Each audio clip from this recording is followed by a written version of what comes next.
नमस्कार, capital TV का खास शो सबसे बड़ा सवाल देख रहे हैं आप। मैं हूं आपके साथ पूजा। आज का सवाल यह है कि क्या बांग्लादेश में लोकतंत्र को फ्रीज कर दिया गया है?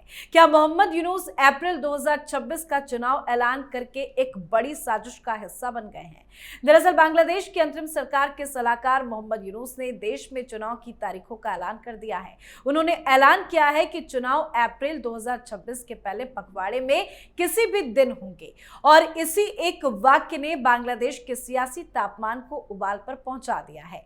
दरअसल बांग्लादेश में माहौल गर्म है, सड़कों पर नाराजगी है और राजनीतिक दलों की एक ही मांग है, चुनाव दिसंबर 2025 से पहले कराए जाए। ये मांग केवल राजनीतिक दलों की नहीं है। बांग्लादेश के सेना प्रमुख ने भी स्पष्ट कहा था कि देश को जल्द से जल्द नई निर्वाचित सरकार चाहिए, पर यूनुस ने अप्रैल में चुनाव कराने का ऐलान कर दिया है। तो क्या यूनुस इस ऐलान से फंस गए हैं? आज इसी सवाल पर चर्चा करेंगे। चर्चा के लिए मेरे साथ स्टूडियो में मौजूद हैं कैपिटल टीवी के editor in chief doctor Manish Kumar. Doctor साहब, बहुत बहुत स्वागत है आपका। धन्यवाद। चाहे वो सेना प्रमुख हो या कोई भी राजनीतिक दल, सभी कह रहा था कि जल्द से जल्द चुनाव कराए, दिसंबर तक चुनाव की बात हो रही थी, लेकिन यूनुस कह रहे हैं कि अप्रैल में चुनाव होगा। कि एक बार फिर से बड़ी मुसीबत में है? देखिए, ये यूनुस साहब जो हैं बड़े मकार, धूर्त और बहुत बड़े छोटे व्यक्ति जी जी।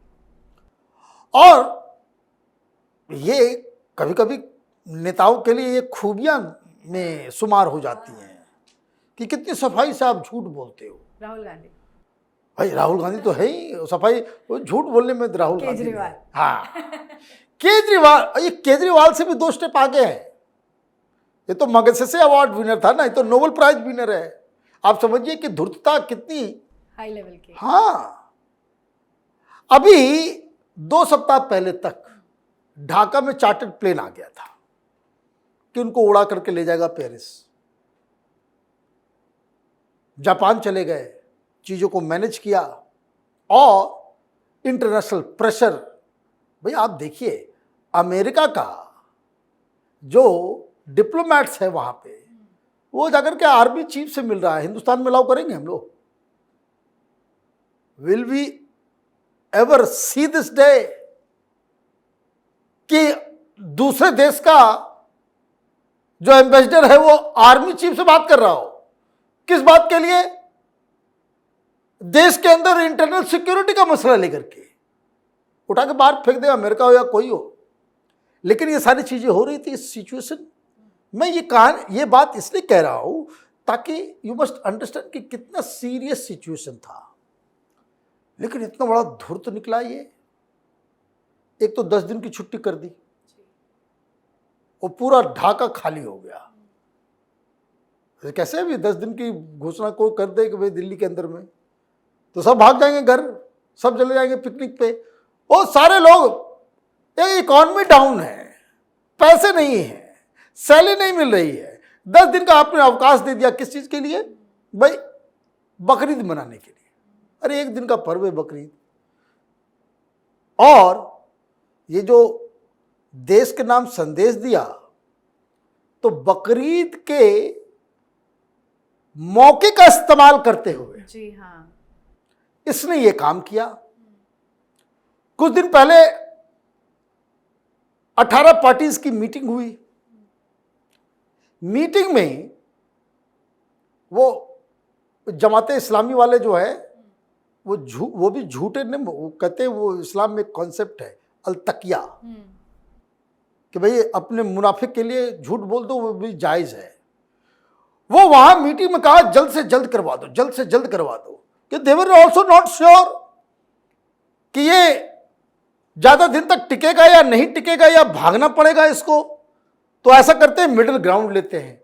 लेकिन ऐसा लग रहा है कि अमेरिकन डीप स्टेट, दे एक्टेड वेल, मैनेज्ड वेल, और उसके बाद इन्होंने एक तारीख दे दी। पहले ये क्या कह रहे थे? जून, कि जून में चुनाव कराएंगे। कौन देखा जून? अभी तो 1 साल हो जाएगा। 1 साल के बाद क्या स्थिति होगी नहीं होगी पता नहीं। वो बंगाल में ही, बांग्लादेश के ही एक जर्नलिस्ट ने बताया कि कोई शार्प शूटर को हायर किया गया था। किसको मारने के लिए? आर्मी चीफ को। कि आर्मी चीफ को मार दो, फिर अपने हिसाब से किसी को वहां पे बिठा दो और उसके बाद फिर राज करो। वो चुनाव इसलिए नहीं कराना चाह रहा कि चुनाव कराएगा तो उसकी तो सत्ता गई, क्योंकि वहां एक राय है कि अभी जो एडवाइजर्स की सरकार है वो कोई लीगल गवर्नमेंट नहीं है, ये लोग न्यूट्रल लोग हैं और they have to be neutral.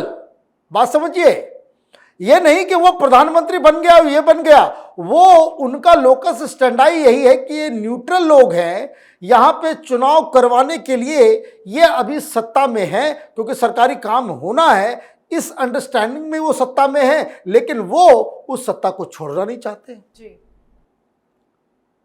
तो आपने क्या किया कि चलो भाई तुम्हारी बात नहीं हमारी बात नहीं, जून से हम क्या कर रहे हैं, हम 2 महीना आगे कर दे रहे हैं, अप्रैल कर दे रहे हैं। बात तो वहीं पे है। जैसे ही ये घोषणा की गई तो अभी तो सब मटन खा रहे होंगे, बकरीद का समय है, 2 दिन चलेगा सेलिब्रेशन, लेकिन प्रेस रिलीजेस आ गए, बयान आ गए कि तो अवामी लीग को आपने बैन कर दिया, तो बहुत बड़ी बात हुई है। और देखिए वहां पे जो ह्यूमन राइट कमीशन का जो है वो बेवकूफों की कमी नहीं बने, जैसे मैंने कहा कि अमेरिका इज प्लेइंग वेल,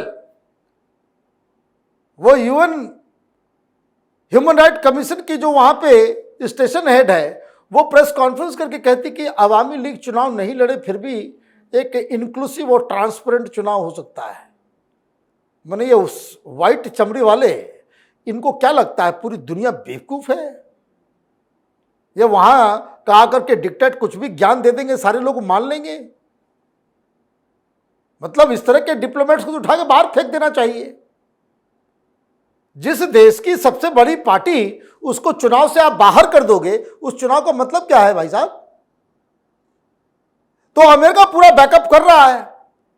तो इन्होंने ये कहा तो आर्मी की तरफ से आ गया कि नहीं, ये डेट जो है पसंद नहीं आया। तो क्या एक बार फिर से बांग्लादेश की सड़कों में बवाल होगा? बिल्कुल सड़कों में बवाल होगा। ऑलरेडी जमाते इस्लामी के अलावा तमाम पार्टियों ने अपना रिजर्वेशन दे दिया कि भाई ये कब तक चलेगा, ये नए नए लड़कों को लेकर के आप सरकार चला रहे हो, सब कुछ तबाह बर्बाद कर रहे हो। क्यों?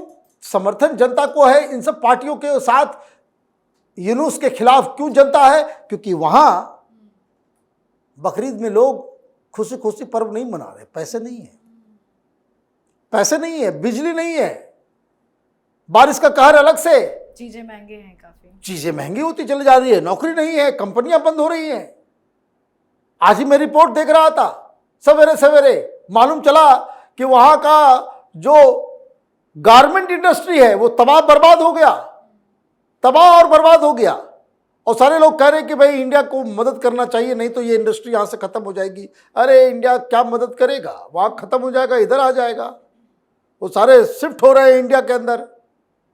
4-5 शहरों में तो ऑलरेडी बांग्लादेश से निकली हुई कंपनियां वो यहां पे आकर के अपना काम शुरू भी कर चुकी है। तो ये सारी चीजें हो रही है। अमेरिका बैकअप कर रहा है कि चलो भाई किसी तरीके से ये करे, लेकिन जनता जो है वो मानेगी नहीं, फिर से सड़कों पे बवाल होगा। और ये अपने भाषण में उन्होंने एक और, जैसे मैंने कहा कि झूठा और मक्कार आदमी, उसने साफ कह दिया कि जो म्यांमार के ऊपर जो ह्यूमैनिटेरियन कॉरिडोर है, ये बात बिल्कुल झूठी है, कोई कॉरिडोर नहीं बन रहा। अरे बाबा, अमेरिका का प्लेन वहां पे लैंड किया, अमेरिका की टीम ढाका में भी नजर आई, चटगांव में भी नजर आई, और जहां पे बनना है वहां पे ट्रुप्स उतर रहे हैं, लोग वहां पे सेल्फी ले रहे हैं उन लोगों के साथ, अमेरिकन वहां से फोटो पेस्ट कर रहे हैं। आप कह रहे हो कि कुछ हो ही नहीं रहा, तो कि पिकनिक में आए हुए थे क्या? American war planes, American soldiers अपने वर्दी में वो क्या वहां पे तफरी करने आए हुए हैं, घूमने आए हुए थे क्या? कि ढाका में कोई इस तरह का पब और बार है कि जहां पे आने के लिए हम सारे अमेरिकन सैनिक जो है बेताब हैं कि चलो भाई जाते हैं वहां पे एंजॉय करने के लिए? ऐसी स्थिति है क्या? और अगर ये नहीं था तो पिछले 15-20 दिनों से जो आर्मी कह रही है, आर्मी के प्रवक्ता कह रहे हैं कि हमें इस तरह का इंटरवेंशन, सोवरेंटी के ऊपर हमला होने वाला कोई भी फैसला ये सरकार नहीं कर सकती तो आपकी लोकस स्टैंडर्ड पे सवाल क्यों खड़ा हो रहा था? तो अभी स्थिति ये है कि बांग्लादेश के अंदर आर्मी अभी भी सड़कों पे है। अवामी लीग के लोगों ने बाकायदा ऐलान कर दिया है, अवामी लीग नाम तो खत्म हो गया, ये लोग इंडिपेंडेंटली, क्योंकि उसका स्ट्रक्चर अभी भी बहुत तगड़ा है, वो बहुत परेशान करने वाले हैं इस इलेक्शन में, ये उनके मन मुताबिक नहीं होगा। और ये जो जितने जो लड़के बुतरू जो थे जो सब तमाशा कर रहे थे, उनकी एक अलग पार्टी बना दी है। ये एक बड़ा कंटेंसस माहौल बन गया है। बाकी जैसे खालिदा जिया की पार्टी को लगता है कि अरे कहीं ऐसा तो नहीं कि भाई यही लड़के लोगों को लेकर के इसमें से 2-3 जो है जो पार्टी के साथ थे उसको एडवाइजर बनाया हुआ है, तो उसके इस्तीफा लिया गया कि भाई आदत तो पार्टी बनाओ या फिर एडवाइजर रहो। एडवाइजर रहने का मतलब आप किसी पार्टी के नहीं है, न्यूट्रल है। तो बहुत सारी चीजें हो रही है। कहने का मतलब ये है कि बांग्लादेश की जनता को इस फ्रॉड की नीयत के बारे में मालूम चल गया, आर्मी को भी इसके नीयत के बारे में मालूम चल गया, वहां की पॉलिटिकल पार्टीज को भी इसके नीयत के बारे में मालूम चल गया। और ये घोषणा हुई है उस वक्त जब बांग्लादेश के अंदर में बकरीद मनाया जा रहा है, 10 दिन की छुट्टी दी गई है। तो 10 दिन इंतजार कर लीजिए, लोग ढाका में वापस आएंगे, स्कूल कॉलेजेस खुलेंगे, ऑफिसेस खुलेंगे, जहां पे ऑलरेडी हड़ताल चल रहा था, सरकारी कामकाज बुरी तरीके से बंद था। तो ये आप देखिए कि एक बार फिर से बवाल होगा। What is his strategy? उसकी स्ट्रेटजी यही है कि कितना टाइम हम बाय कर लें, कितना लंबा हम जो है कुर्सी पे बैठे रहे, उसकी स्ट्रेटजी ये है।